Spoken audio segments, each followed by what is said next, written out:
Hi everyone. मेरे पिछले video में मैंने आप लोगों को सिखाया था how to solve simultaneous linear equation with two variables, substitution method और एलिमिनेशन मेथड। ये दोनों मेथड मैंने आपको डिटेल में समझाए थे क्वेश्चंस की मदद से। अब इस वीडियो में मैं आपको बताने जा रही हूँ क्रॉस मल्टीप्लिकेशन मेथड। उस वीडियो में मैंने आपको ये मेथड इंक्लूड नहीं किया क्योंकि वीडियो काफ़ी ज़्यादा लंबी हो जाती और काफ़ी ज़्यादा लंबी वीडियो बोर करने लगती है। इसलिए मैंने सोचा कि मेरे बच्चे इससे पहले कि वीडियो देखते देखते सो जाएं, मुझे कोशिश ये करनी चाहिए कि शॉर्ट में इन दोनों को समझा के फिर तीसरा मेथड के लिए एक अलग वीडियो बनानी चाहिए। ऐसा मुझे लगा आपकी कन्वीनियंट के लिए। तो शायद मैं अपनी कोशिश में कामयाब भी हूँ आपको समझाने में अच्छी तरह से। और अगर कोई दिक्कत हो बच्चों तो आप मुझसे वापस से पूछिए, कमेंट बॉक्स में कमेंट करिए, मैं आपके सभी सवालों का जवाब दूंगी। ओके। और मेरी वीडियो अच्छी लगे तो लाइक करिए, शेयर करिए, सब्सक्राइब करिए। तो चलते हैं वीडियो की तरफ। देखिए, मैंने यहाँ पर सबसे पहले तो हमें फॉर्मूला निकालना होगा क्रॉस मल्टीप्लिकेशन मेथड के लिए। यहाँ पर मैंने दो अलग अलग इक्वेशंस ली हैं, ध्यान दीजिएगा। यहाँ पर कोफिशिएंट की जगह पे मैंने लिखा है a1 और y का कोफिशिएंट मैंने b1 लिया है, और जो थर्ड कोफिशिएंट है उसको जो यहाँ पर होता है इक्वल टू के इस साइड पर मैंने उसको यहाँ पर लिखा है प्लस c1 करके। यानी पहला कोफिशिएंट x का जो है वो a1 है, y का कोफिशिएंट b1 है और थर्ड कोफिशिएंट हमारा c1 है, तीसरा नंबर मतलब। और सेकेंड इक्वेशन में फर्स्ट कोफिशिएंट x का कोफिशिएंट जिसको कहेंगे a2 है, सेकेंड कोफिशिएंट जो y का है वो b2 है और थर्ड कोफिशिएंट तीसरा नंबर c2 है, तीसरा नंबर c2 है। ओके। तो सबसे पहली चीज़ तो ये आप समझ लीजिए कि जब हम x के लिए कैलकुलेशन करना स्टार्ट करेंगे, फॉर्मूला बनाएंगे, तो हम x का कोफिशिएंट यूज़ अभी नहीं करेंगे। जब हम y के लिए कैलकुलेशन करके फॉर्मूला बनाएंगे तो हम y के कोफिशिएंट्स का यूज़ नहीं करेंगे, और जब हम 1 करेंगे यानी थर्ड नंबर लेंगे तो वहाँ पर हम इसको यूज़ नहीं करेंगे, 1 का यूज़ करेंगे। ओके।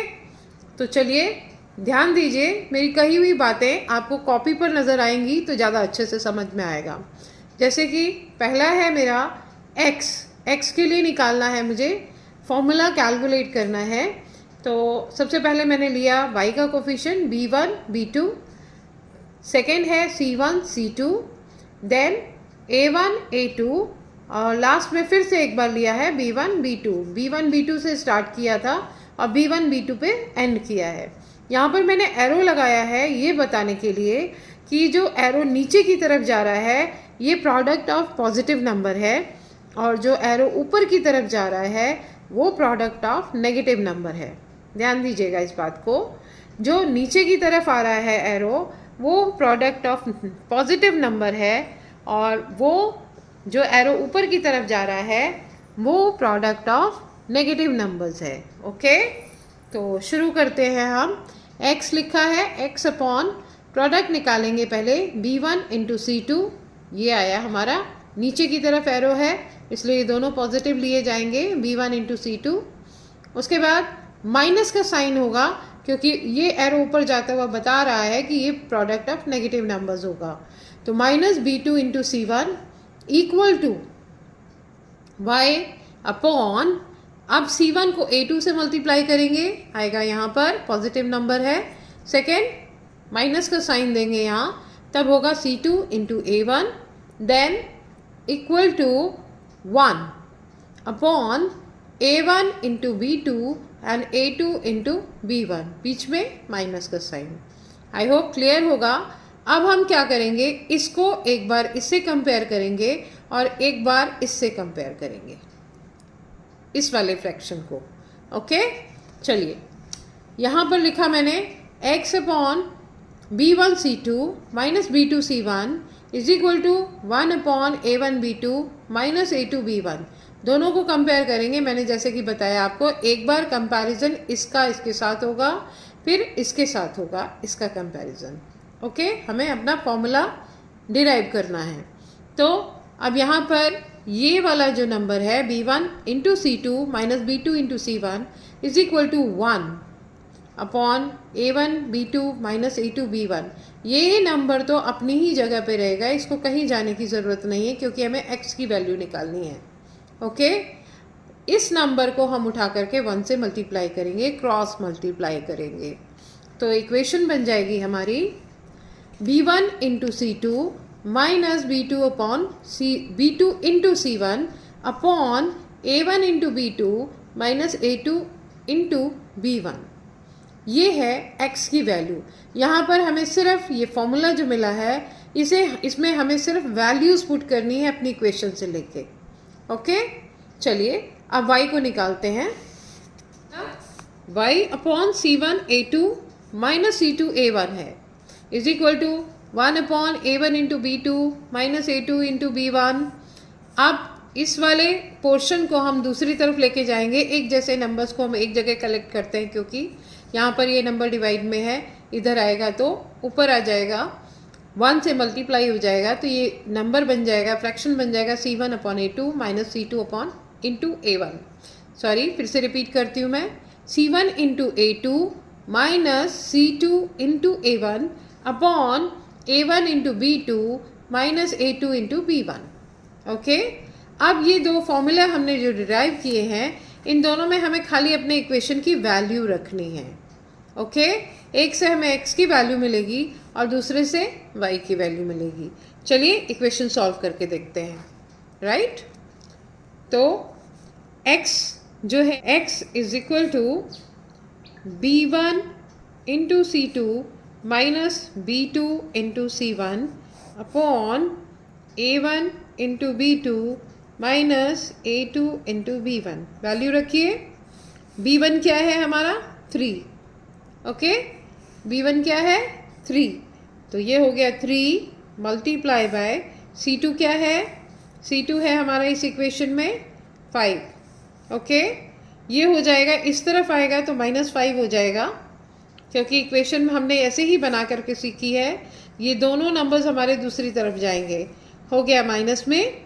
उसके बाद माइनस का साइन आएगा।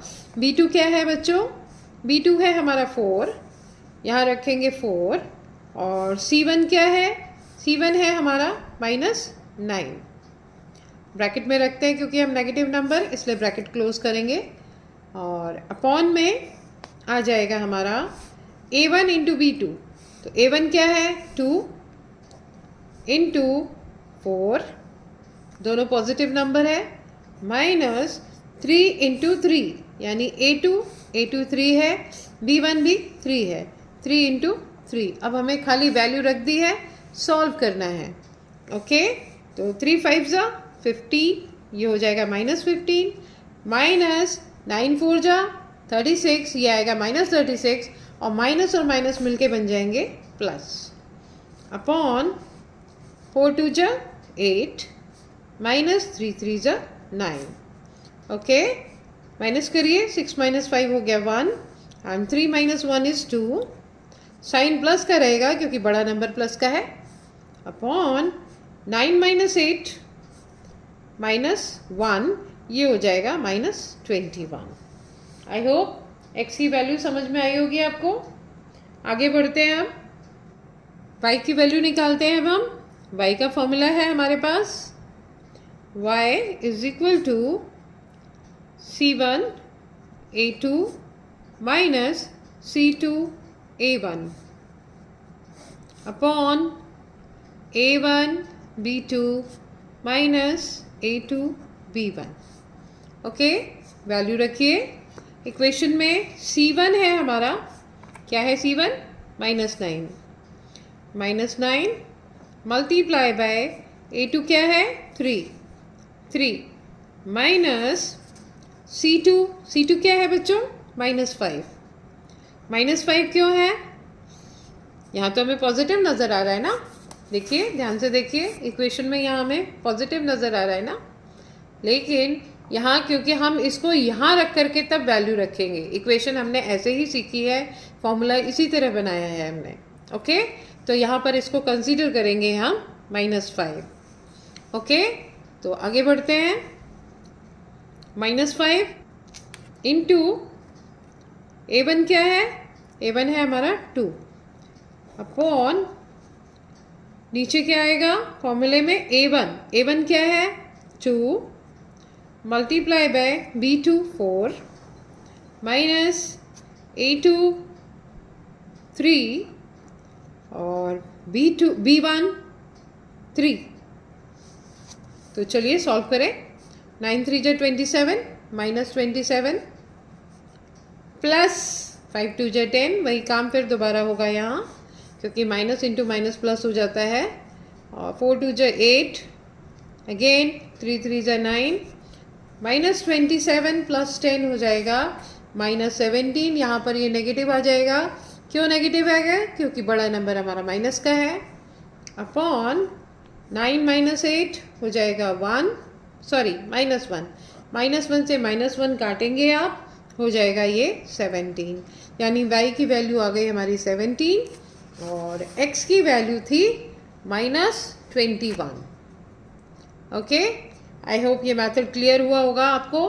फॉर्मूला रटने की ज़रूरत नहीं है बच्चों, मैंने आपको फॉर्मूला निकालना भी बताया है, तो आप आसानी से फॉर्मूला निकाल सकते हैं।